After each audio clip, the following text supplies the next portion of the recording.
మన అంచనాలకు చాలా తక్కువగా ఈ మోందా తుఫాను నష్టాన్ని కలుగజేసి పోయింది. ఇది వాస్తవం. దీనిలో కూటమి ప్రభుత్వం అద్భుతంగా చేసింది, అమృతంగా చేసింది, వెయ్యండ్రా వీరతాళ్ళు అంటే ఇరేసుకోమన్న మనకేం అభ్యంతరం లేదు. ఎందుకంటే వారి పత్రికలు ఉన్నాయి కాబట్టి అద్భుతం, అమోఘం. ఆయన ఎవరో ఒక టీవీలో చెప్పాడు, నాకు ఆశ్చర్యం వేసింది.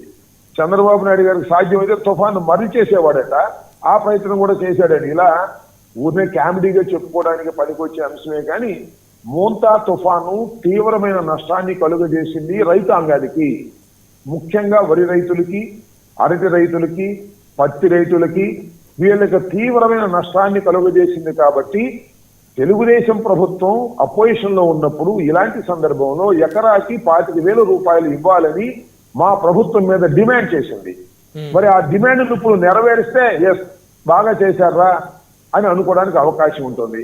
ఇప్పుడు ఏ విధంగా పంట నష్టాలకు గురి అయ్యారో రైతాంగాన్ని, వారిని ఏ విధంగా ఆదుకుంటారో చూడాలి తప్ప ఈ మోంతా తుఫాన్ని మేము అడ్డుకున్నాం, దీన్ని అద్భుతంగా మేనేజ్ చేశామని చెప్పుకునేటటువంటి హక్కు కానీ, అలా క్లెయిమ్ చేసుకునేటటువంటి హక్కు కానీ వారికి లేదని నా అభిప్రాయం.